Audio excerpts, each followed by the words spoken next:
Hello and welcome to my channel, Judy's Creations in Crochet. And today is April the 4th, 2024. And I have a lot of admin things to take care of today. And that's what we'll be spending our time at. But before we get started, I just want to welcome all of my returning subscribers, and I really am happy to see any new people joining. I hope you enjoy or like what you see, and you subscribe to the channel. And all of you, I'd appreciate some thumbs up and comments, of course. I love your comments, and I read every single one of them and reply to them. I'm coming to you from Chatham, Ontario, which is in the southernmost tip of Ontario, Canada, not too far from the US. So we want to start off April with an April hello from Kiki. I have people asking me, in fact, they thought she would appear on April 1st, but I don't do her on the first of the month video. I do her on the first of my regular videos. And so she's dressed up for Easter, basically. Pretty much always Easter comes in April. It's rare when it doesn't. So I tried to make it look Eastery. And if it doesn't match her bow and her eyes and even her whiskers. So there is Kiki in her April dress.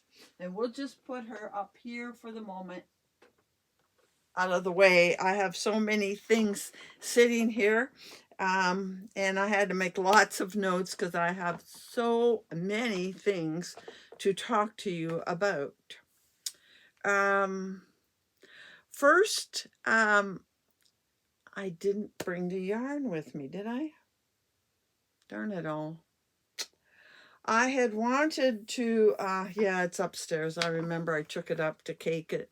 I'd wanted to show you the yarn once again. That was the yarn I showed you on Monday in the first of the month, which is the yarn that I have to come up with a pattern for. So let's talk about April 1st. First of all, 45 people submitted things, entries from 45 people, a record. Everybody seemed to be very pleased with what they saw. If you're interested in seeing it, please go back to Monday's video on April the 1st.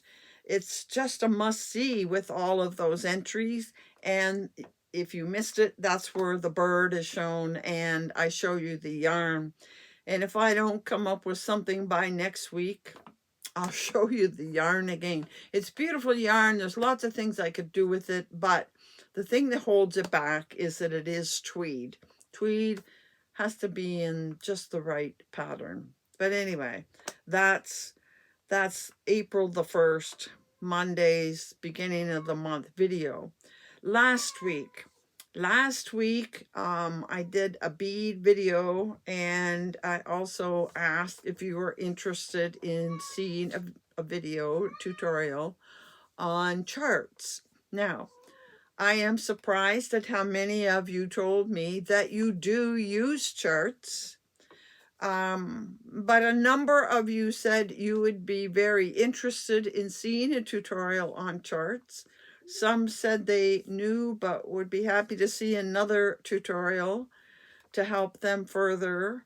Quite a few people did not comment. So if you're one of those people that didn't comment and has an opinion, I'd love to still hear today in the comments below if you are interested in a video on charts. It looks like there would be quite a few people, but I want to make sure enough people want it to justify so many of you that already know how having to watch it again. Of course, you could skip through it, but I'm still thinking I will do tutorials, but I just like to really know for sure if there are more people out there interested.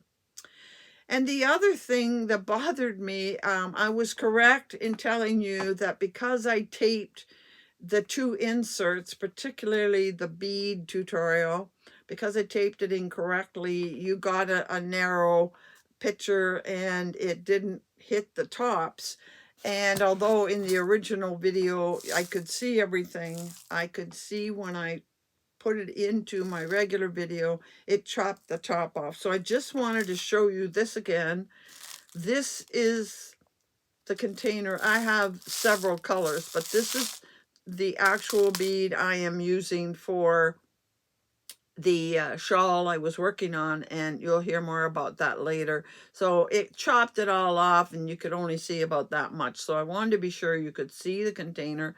It calls them Seed Beads 6.0 or 6-0 from Fire Mountain Gems. So just because you didn't get to see that, I wanted to show you them again. I wanted to make a few more comments on the beads, but I think I'll wait until I get to the finished object. We'll talk about that in a little bit.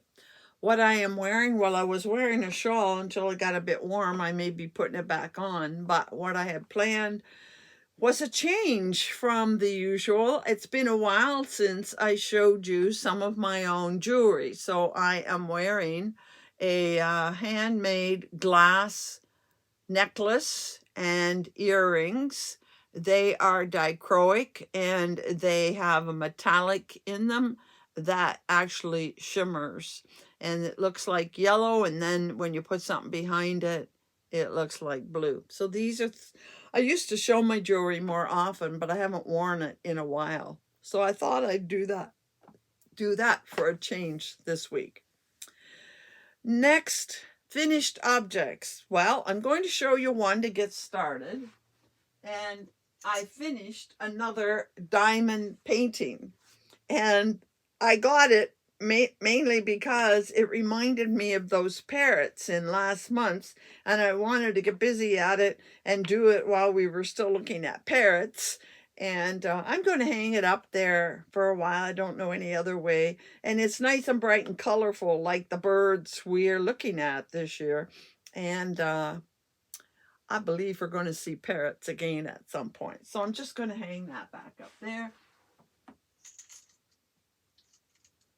just to give a spot of color behind me. Maybe I should put it on the other side. Now I have some other finished objects, but I will get to them in a little bit. Before I get to my finished objects, what I really want to talk about is stash down. If you remember at the end of February, I did what's called a stash down video because I saw some people on YouTube doing this, and I thought it sounded like a really good idea. And basically, at the beginning of the month, you look at the past month and look at what you've accomplished using your stash. And they keep track in various ways, length or numbers of balls or whatever. And I said that I wasn't up to all that record keeping. I would just keep track by the number of items I made in a month using my stash. So I pretty much only used my stash last month. The end of February ended with the A Teal Tides Cowl by Mariana Mueller, and that's because we were doing the focus on her at that point. And I finished that something like February the 28th or whatever. It was maybe a little earlier. So what items have I made in March using only my stash? So most of it I'm just going to show you pictures. There's no point in my lugging it all out here again.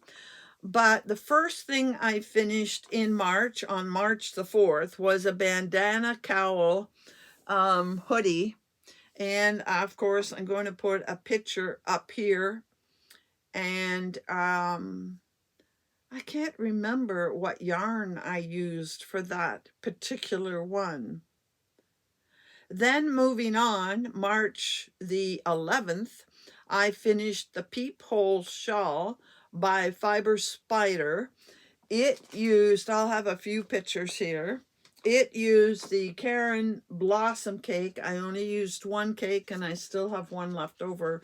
And I think I'll put it down in my stash. We'll talk about that another time. So that was on March 11th, the shawl by Fiber Spider. Then on the 17th of March, I finished my item for the March make-along. Again, I'll show a few pictures as we go. It's the fuchsia fichu shawl, using the reds and the greens, the burgundies from the monthly picture. And that's one more pattern by Mariana Mueller. Then I went on the 23rd to finish a Granny Meets Virus shawl. And that's, you can see it here. I still have it on my, I think this is Hope. No, I think it's Faith. And there it is. You can see it one more time. I really enjoy this. I used one of the Gradient cotton acrylic cakes.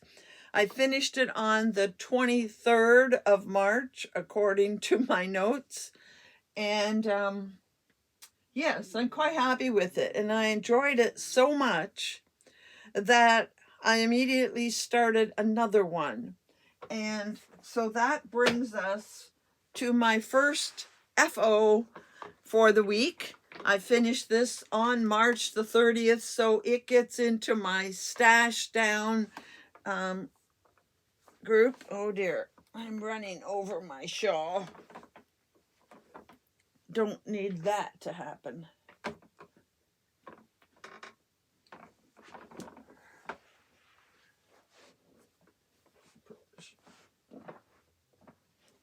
There, I put the shawl up here. If I need it again, it'll be on my chair. So I did another Granny Meets Virus. Again, I used a Gradient cake. And I really, really like this pattern. Like I said, it's one of my two favorites. And here you see it. I tried to fold. Remember, I showed you different ways to wear a shawl. And so this is one of the ways where you fold it down and it makes a bit of a collar, and then you have a flat bottom. As a few people have said, we don't need anything pointing this part of our anatomy out. And we'll turn it around so you can see it. I'm going to take it off. I have some pictures. I took pictures of it hanging on the wall again, so I will flash them up somewhere where it will fit. But here it is. It starts out with this sort of peachy color, and then it gets darker and darker and darker. And I had a good sized ball left over, and that's another thing I had so much to cover today. I had a ball about this size left over. And the reason I quit was first of all, those cakes they make quite a large shawl. There's 1,000 meters or 1094 yards. And I like to end with the virus part. So I did a couple rows of the first virus. I'm quite sure I had enough to do the next row of virus and maybe 2 rows of virus. But if I went 2 more rows, I'd be in that strange row with all of the chains and what have you.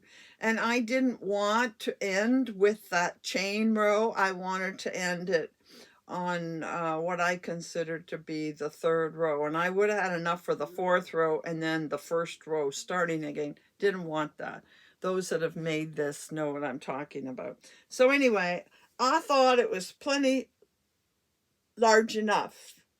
And so I stopped at that point because I liked the edging that I was at. And I'm getting a collection of those. I had some left over from this, not quite as much. And I'm getting a collection of those. And I'm thinking at some point I may be able to put those that are all similar material, put them together in some kind of project. So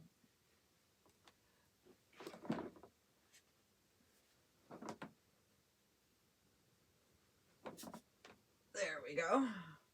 Put that on her and move her aside. So that's an FO this week, and that's the last item in my stash down because I have a lot of these cakes, and I'm making those to take to the craft show I'm going to be in June. So all in all, I had 5 stashed down items in the month of March. Now, moving on, I have one more FO, and we're going to spend a little time talking about this particular FO. I finished the shawl that I was working on with these beads. This is how much I had left over of that extra, the second color, and I'm going to talk about it in a minute. I said I would last time. So here is my finished object.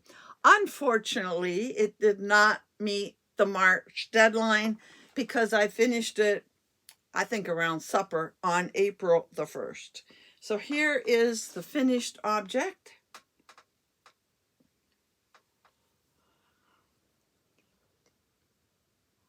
She had a much more rounded point than I'm used to. I started to make it a little more pointy at the end.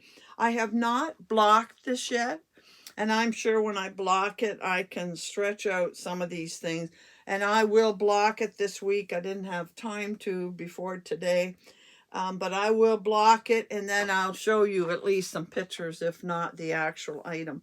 But you know, this is one that we tried to decide what colors, and I'm really happy with this color combination. I'll be honest with you, I made a number of mistakes, particularly in stitching this bottom part. So this is going to be my shawl. I'm going to keep this shawl. Partly because there are the mistakes, but also partly because it is my very first project working with beads. And can you see there's another row of beads up here? So there are actually 3 rows of beads at the beginning, in the middle, and up near the end. Now, I want to give you a bit of an update about beads. When I did the tutorial, I only had 1 row done. When I showed it to you last week, I had the 2nd row done, and it definitely did move faster. By the time I was doing the 3rd row, I had kind of got into a good rhythm that it moved along fairly good. It didn't feel like a super tedious job, but it still is time consuming. And maybe this side is better. Although I didn't always put them on, like I wasn't on the same side of the shawl every time I added them. I did have people, more than one, tell me about another way of beading, which I was aware of, and that is you can string all your beads onto the yarn before you ever begin, and then when you get to where you need the bead, you just slide it up and then continue on working and leave the other beads behind.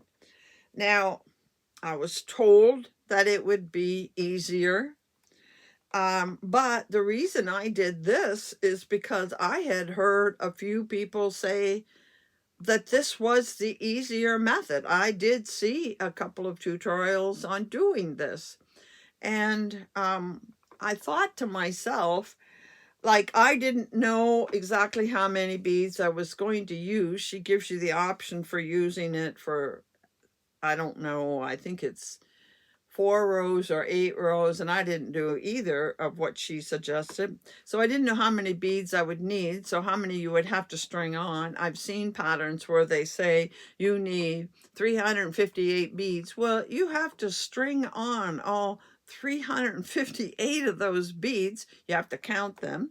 You have to make sure you did it right.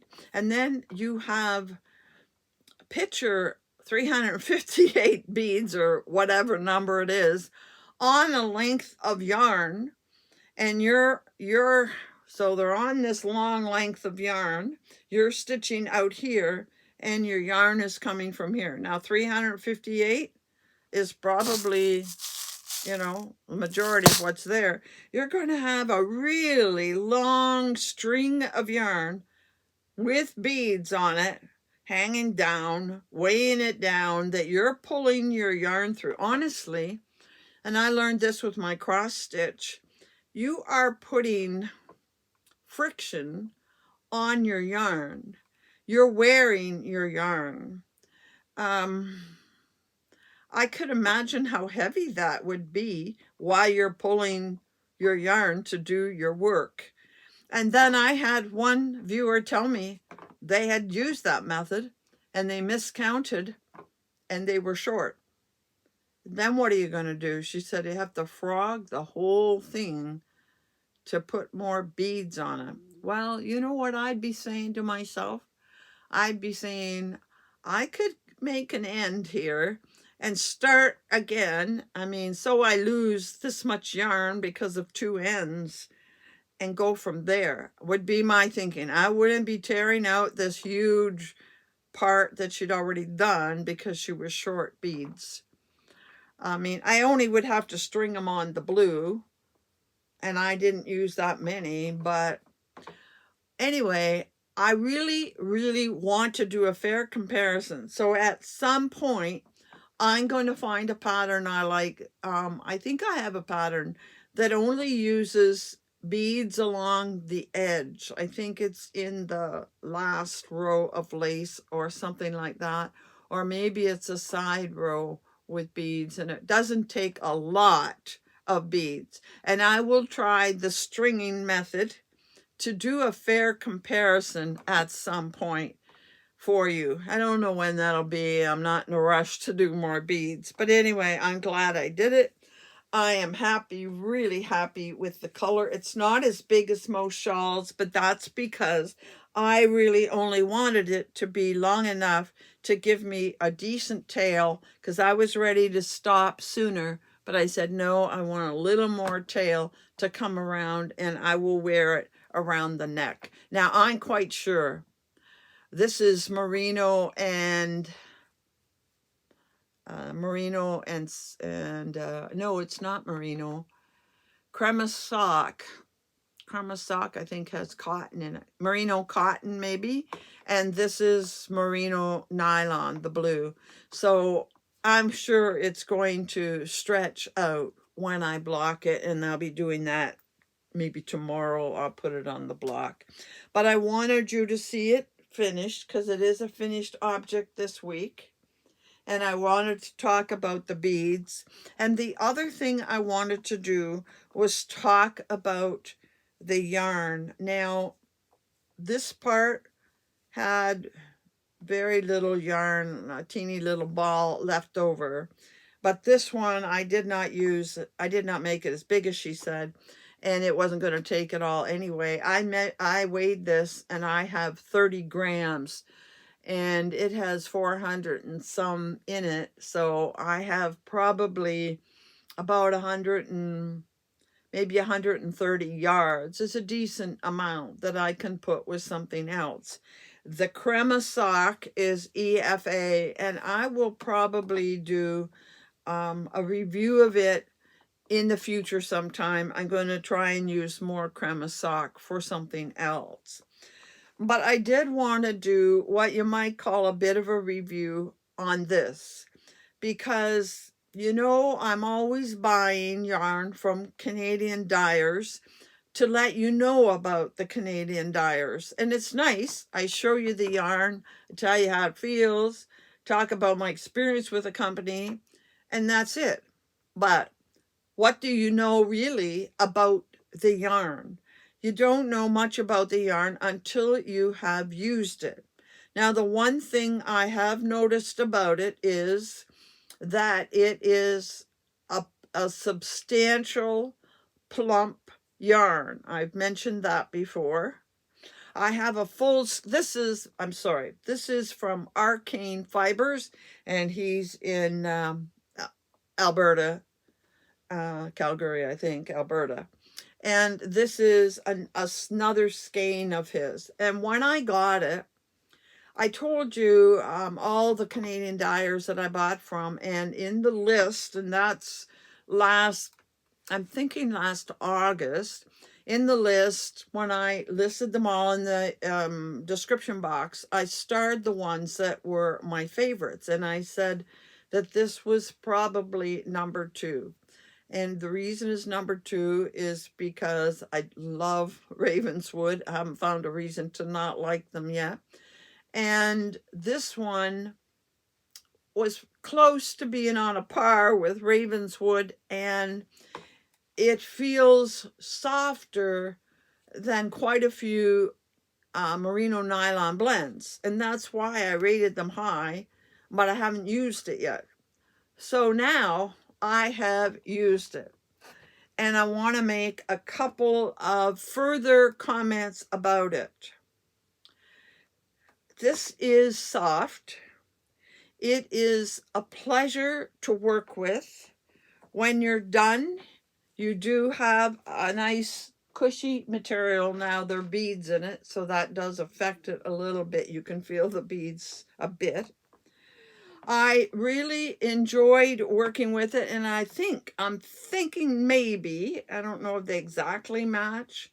This navy is not as dark as I expected. I thought I was going to get something a little darker, but I think it would go with this yarn. So I'm thinking maybe I could make a shawl with this, because there's 437, I believe, 435 yards of this.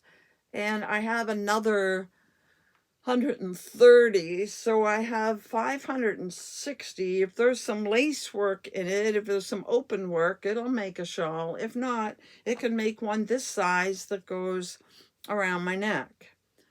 So I think I might put these two together at some point. They are soft, okay? They are soft, and I like that they're a little bit more plush than some other yarns. But I have some other Arcane Fiber. Oh, and I really like that. Maybe, no, goes with that. But the one thing I've noticed, he does have a section of tonals.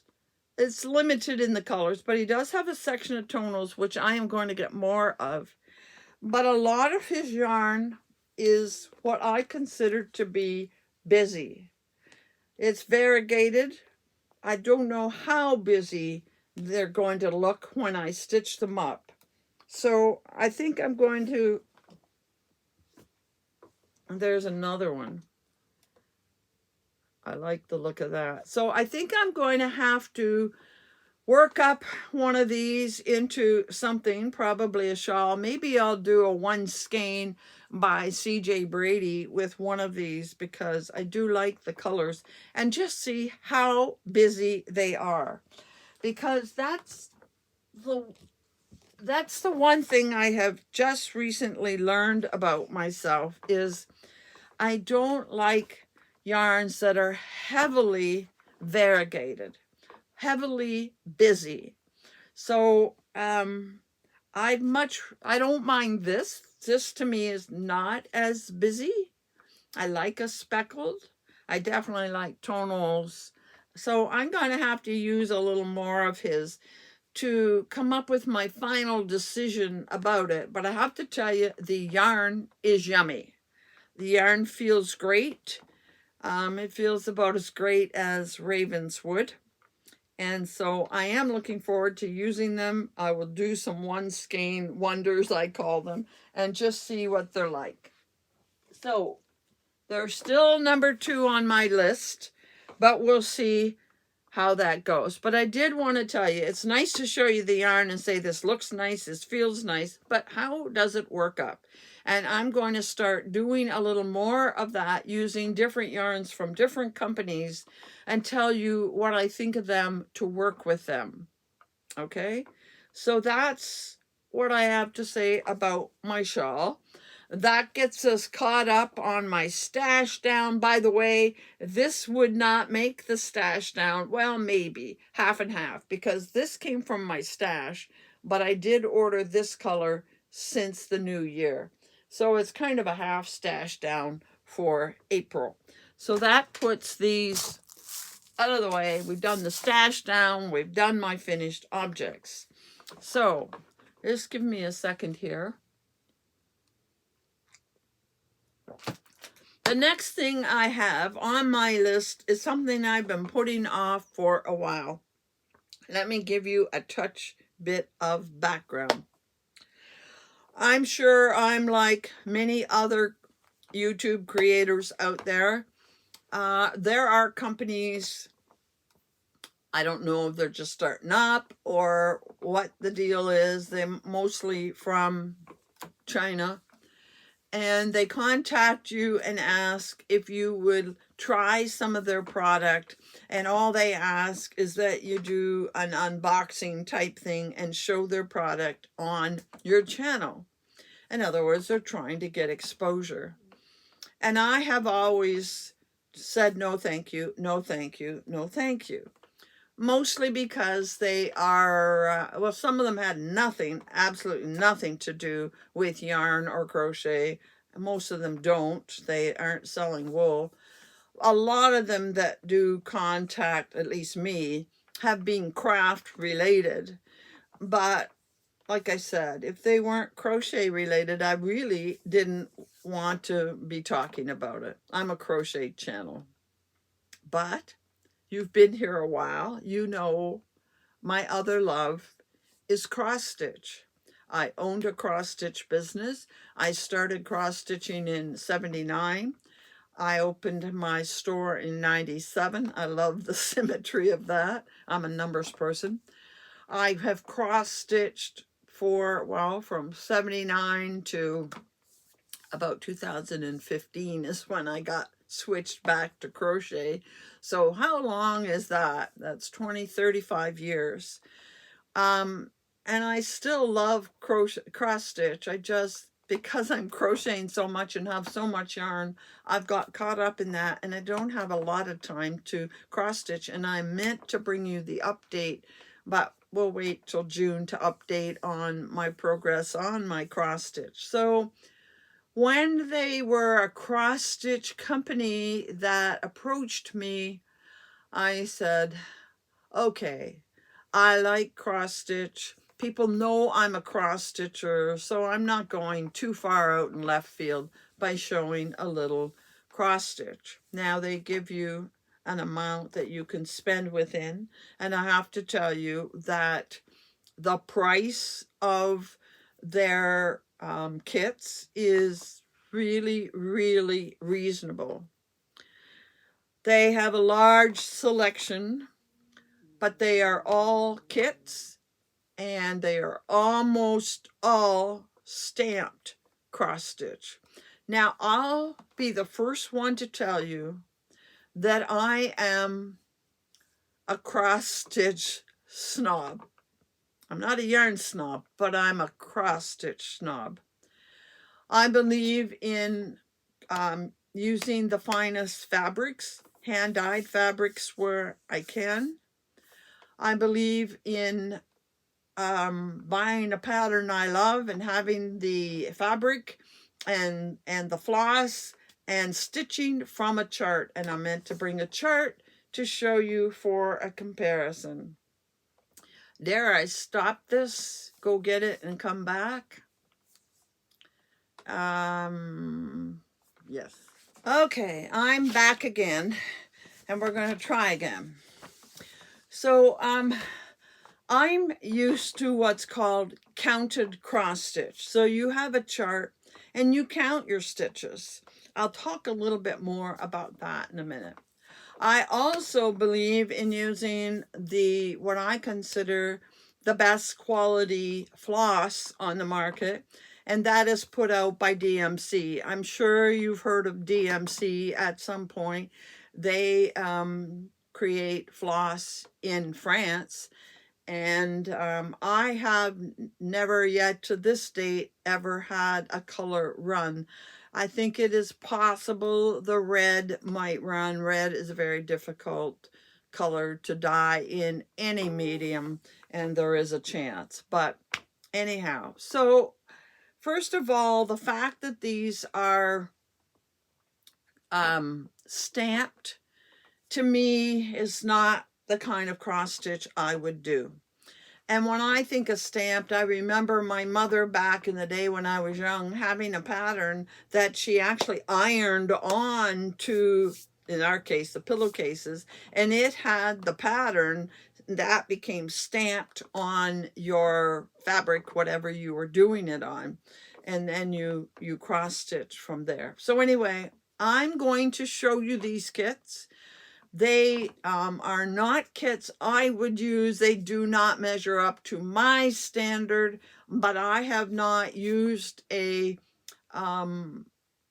stamped cross stitch in modern days. I've not gone into Michael's, say, and bought one, so I can't compare. I know there are a few of you out there that do them, and I would really love your feedback on how these look compared to others, because you know these have come from China. All right, so I only have 3, and I know somebody I can give one of them to. The first one I got, sorry for the crinkles, but I had to keep it all together in the bags. The first one I got is a picture. Here's the picture of what the kit would be. And I thought that's, you know, most people would enjoy that. Here is a chart that comes along with it, a graph, okay? And the graph is smaller than you're actually working on. I'll show you that in a minute. And it has the picture that's on the fabric here, as well as the codes down the side. There's the codes with the numbers. And, oops, it's upside down. And the numbers are DMC numbers. They correspond to DMC color numbers because it says it at the top. But I'm willing to bet that this yarn in the package, they're all separated for you with tags on them and their numbers. But I look at that floss and I would almost bet it is not DMC floss. Not for the cost of this kit. DMC floss is not cheap. But there's all of the colors divided and on a tag with the number. So I've in the past bought kits, needlepoint more than cross stitch, but I did buy cross stitch. And sometimes it's all together and you have to sort it out and figure out what color's what and put it on your label. So there's all the yarn in pre-cut lengths. There is the picture of what you're doing, the instructions of how to cross stitch along with what you're doing. And this is on a very shiny paper, high quality paper. It isn't going to wear out. In the package, you also get a semi, I call it semi thimble, if the bag will open. I've not ever seen a thimble like this, but it is supposed to be a thimble. It looks like a thimble on the edge. There is a needle threader for those that need help threading the needle. And there is a little puff with some needles. And they give you, is it 4? It looks like 4. In case you lose something. Some people thread a lot of colors at once and keep them at the side, and then as they're changing colors, they'll just reach up and change needles. And finally, here is the kit, or I'm sorry, the actual. Now this one, they've actually stitched the edge a little bit, so that's good. And it's on what's called Aida cloth. And I can tell that this is a 14 count Aida. And there is the picture, the same as what you saw on the paper, with all of them.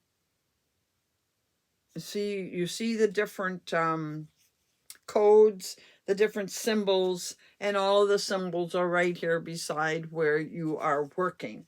So, I mean, for a kit, for a stamped cross stitch, yeah, you can see it's Japanese, or Chinese, whichever, probably Chinese. For a stamped cross stitch, I would say that this is probably pretty close to average.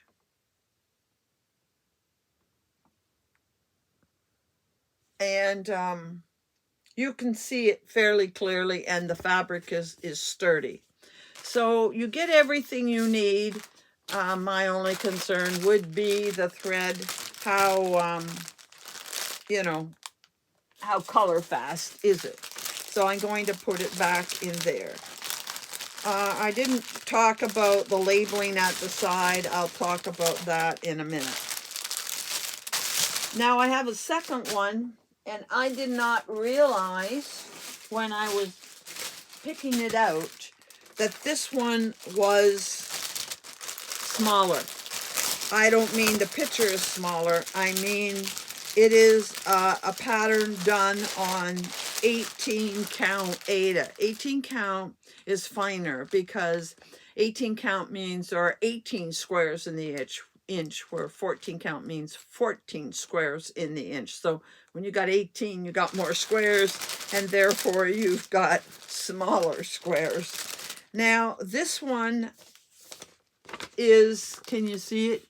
It's this koala bear for Christmas, and the whole background will be done, and all of these, the whole background is filled in. So it's filled in with white, as kind of an off-white. And again, you can see all of the symbols. They have big numbers on the outside for the big area. And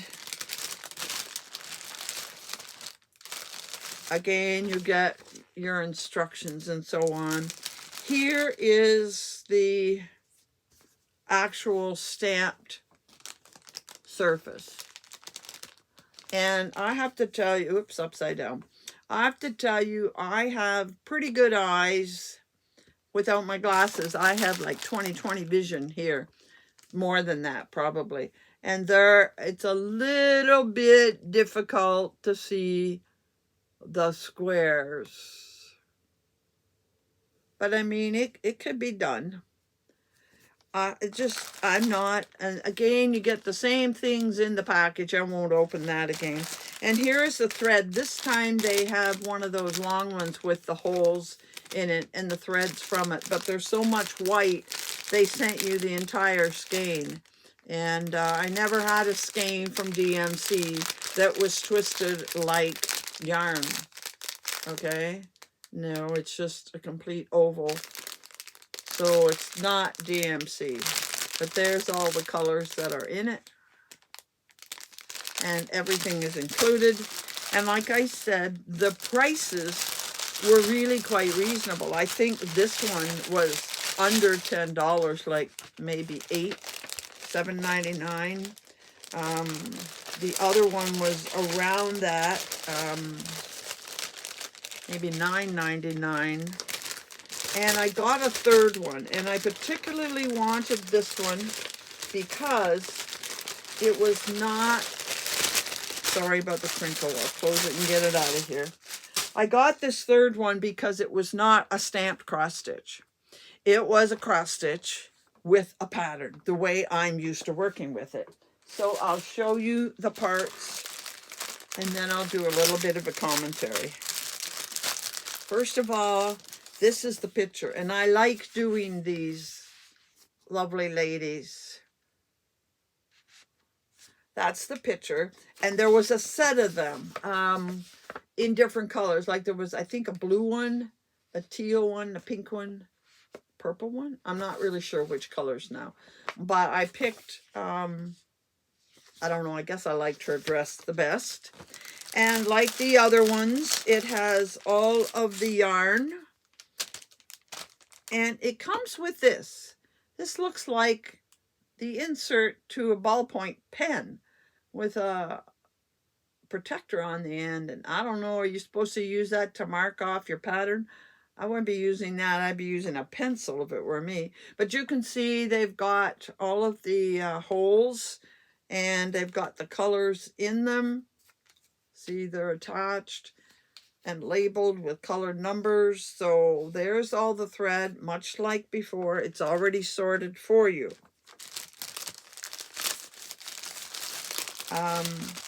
There isn't much to tell you about the fabric, except that the fabric is big enough to make this item, and the fabric is 14 count.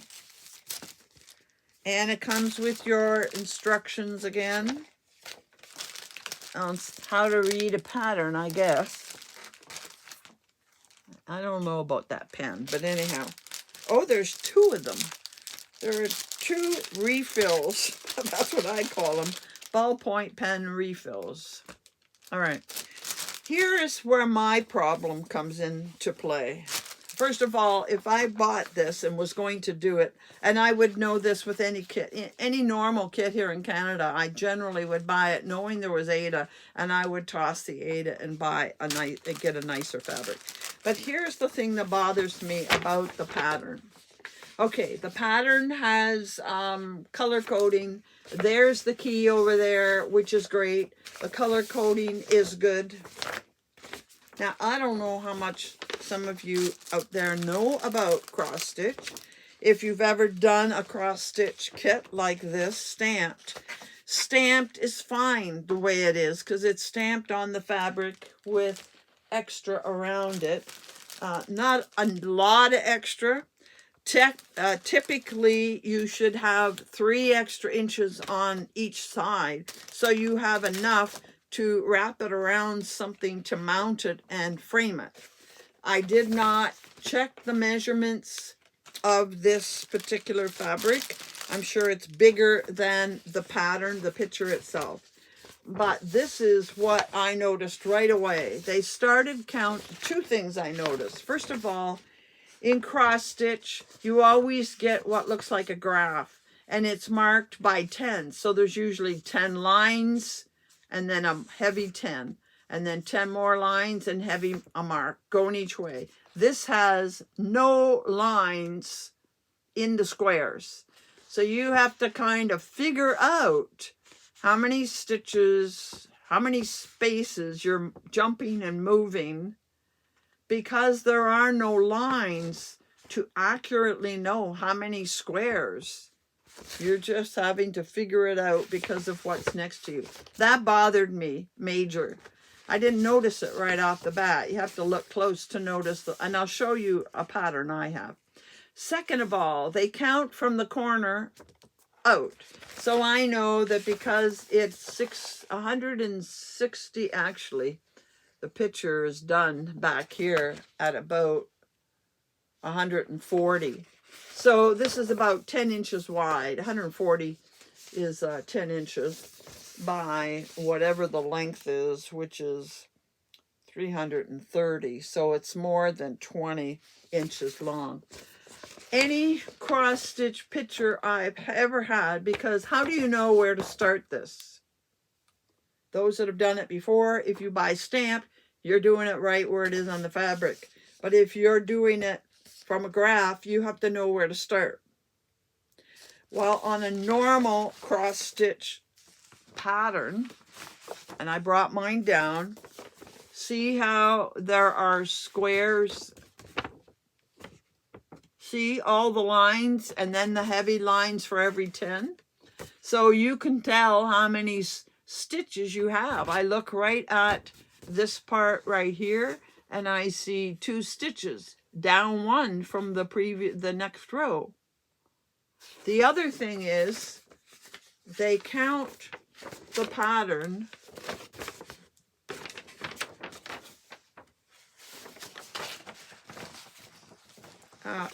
they don't actually put the numbers on all of them. They do on some, but they mark the middle and the middle. And when I start this picture, I find the middle of my fabric, and then I draw a line from here and from there, and where they meet, that's the middle of the pattern. Oh, the pattern actually goes this way. That's the middle of the pattern, and I start at the middle of my fabric, and then I generally work out. That one doesn't tell me where to start, and I don't know how much extra fabric they're going to have. I'd have to figure it out. So it doesn't give you a good way to get started. I guess I think you're going to start in the upper corner, but the upper corner doesn't have anything either way. So then you got to be counting so many over from the edge. But how far from the edge should it be? That is a drawback to me. I prefer a graph, but this is not the, I guess I'd have to figure out where the middle is on this and where the middle is there. Since they don't show you the middle, I'd have to calculate that out myself. So that's the one drawback of this particular chart. I prefer my charts like this, nice and big with different symbols. There's one other small problem with this kit. And I don't see where, oh, the needles, they didn't give you the little puff. They didn't give you a needle threader. They put the needles in the fabric here.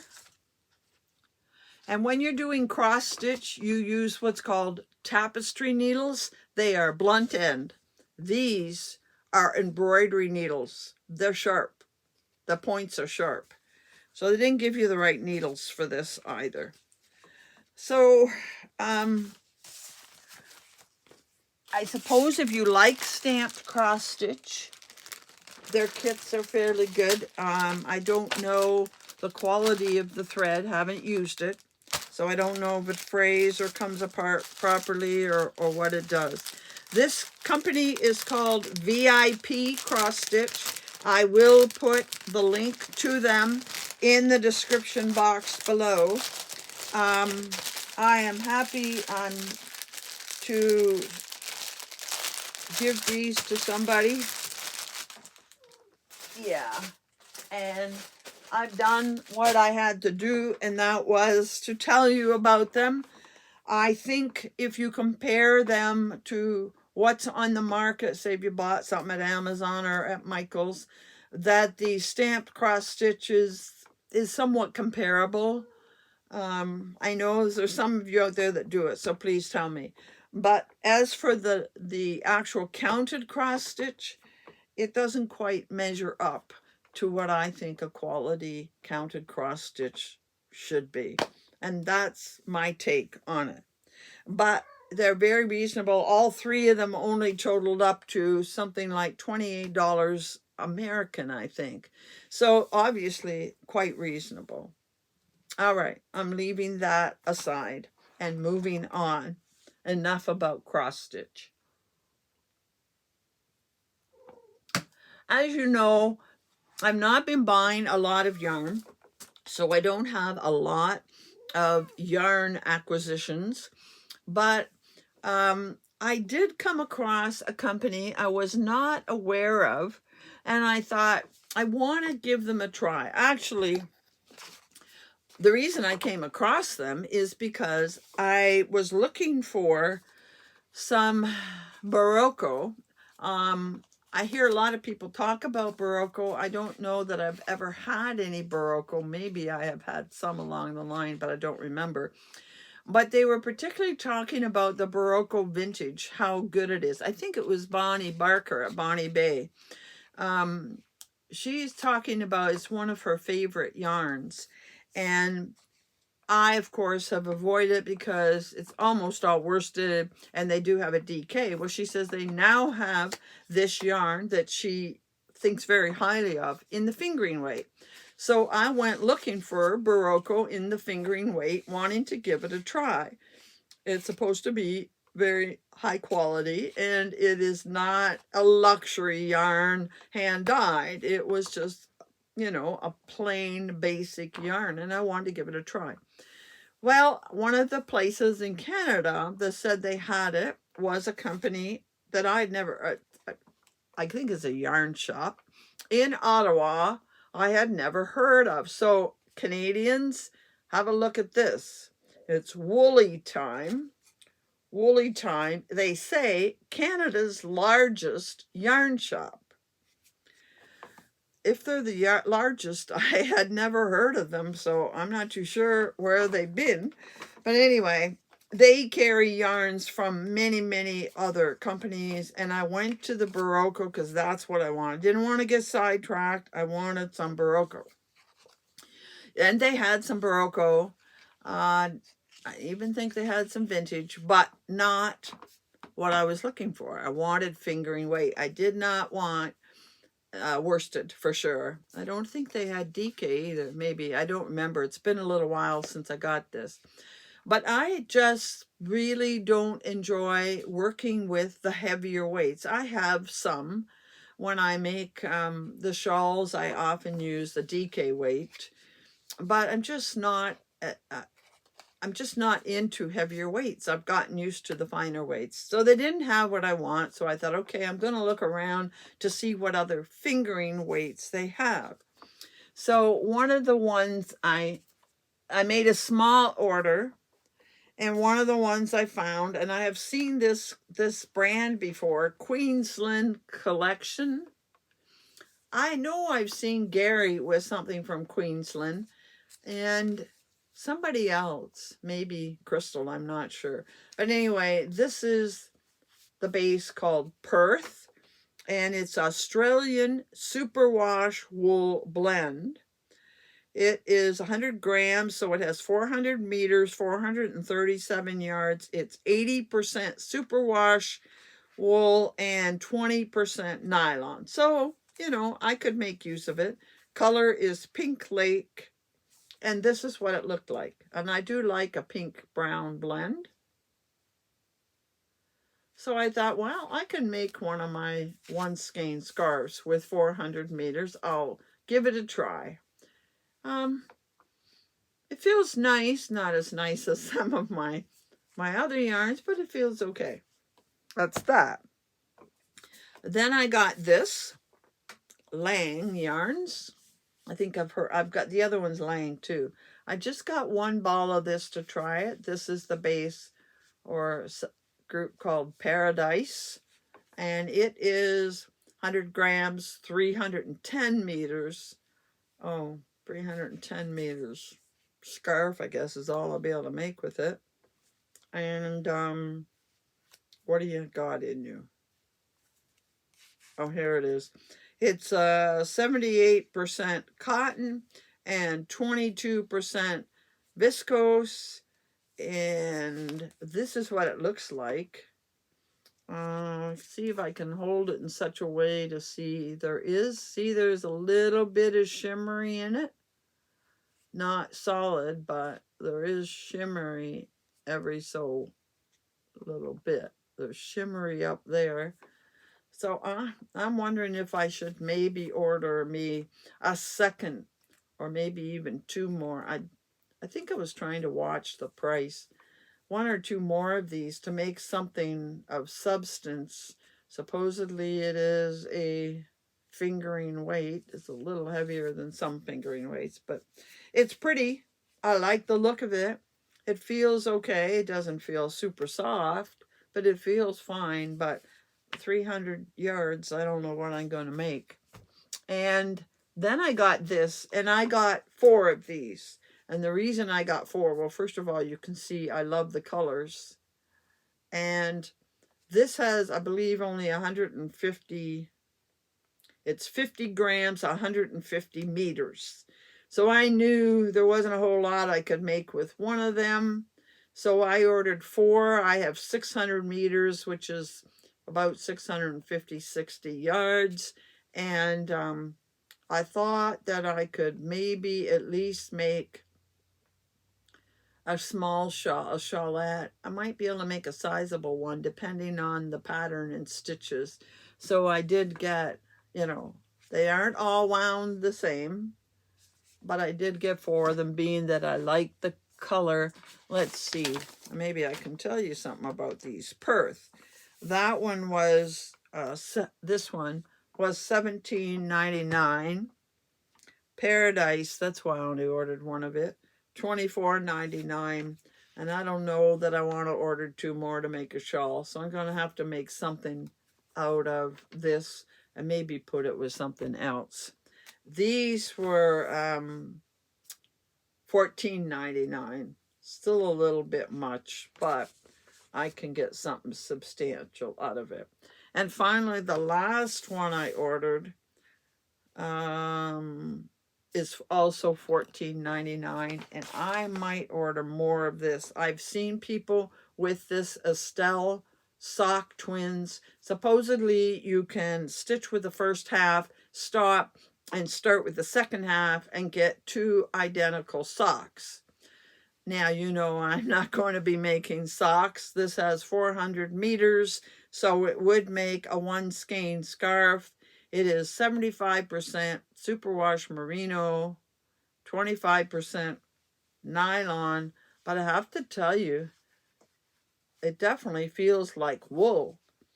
Not like all the other hand dyeds I buy. If they have nylon in them, they feel soft. This is, I mean, yeah, I could wear it next to my skin, but there's nothing soft about it. But I'm tempted to take this apart, to actually cake it up so I can see this a little better, because quite honestly, 3 of these, yeah, 1,300 yards, might take a 4th, would make a sweater. And this is really looks pretty to me. So I don't know. I'll have to think about it. But that's the purchase I made from a Canadian yarn store. The shipping on this was $12.99. I didn't think that was out of the way. They do have, if you get to a certain level, you get free shipping. I wasn't going to spend that much. So once more, there is the company name.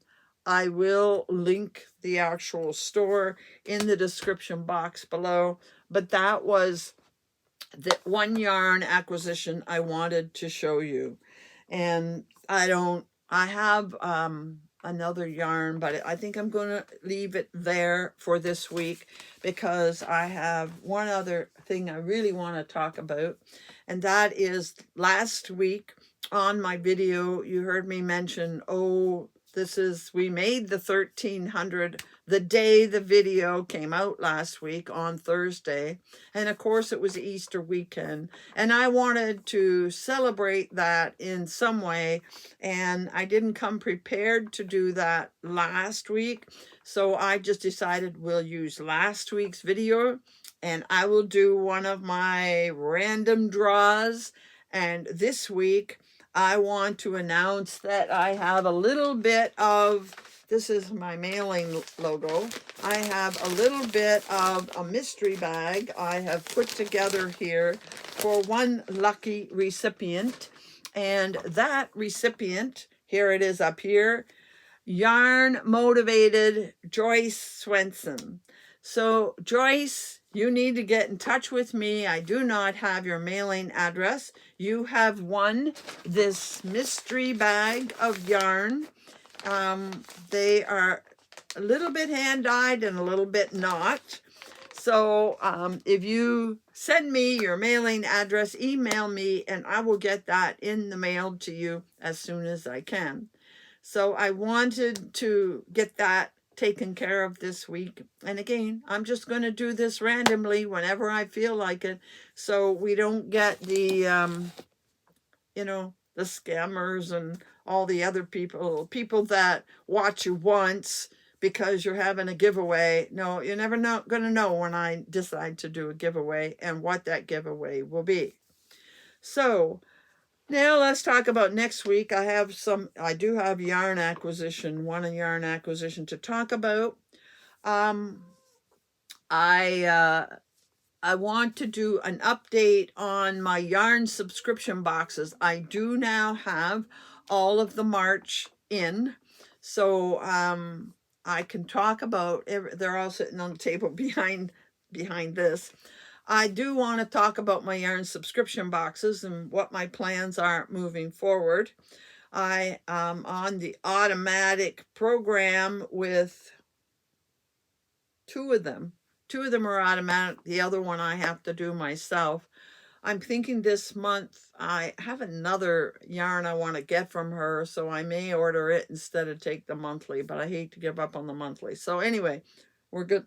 We're going to do an update on yarn subscription boxes, and I want to talk next week about Gary and his mood board. Gary from Urban Yarn. We'll talk all about that next week because I've done a U-turn on that one. So that's some of what we can expect next week. So I hope you enjoyed seeing all this yarn. I was also I'm going to take a minute to do this. I asked, I think it was just last week, what yarn should I use? Because I started, when I finished my beaded shawl, I got started right away on my next project, which is the one with the pink skeins. The two pink skeins seem to be fairly pale to me, so I decided they needed some pizzazz. So I decided to add to these two pink skeins the brighter color. This one is a little more busy, a little more bright. The other one was tonal, and I think this needs some pizzazz. And when you look at this, you can see it needs some pizzazz. Now, these are Oasis fingering. They're very silky. They feel lovely. They're very luxurious. And I will be working on this all week. I'm back to only one whip. Here it is. And I have no doubts that I will have finished this by next week and be able to show it to you. It's not a hard pattern. I am enjoying working on it. So that's my whip for the week. And the only thing I have to do before then is figure out my bird of the month, what pattern I'm going to use. So I should flash the yarn here again just for a second, and maybe you can come up with an idea of what yarn I should use. So until next week, when we're talking yarn, and more yarn, see you then. Until then, happy hooking.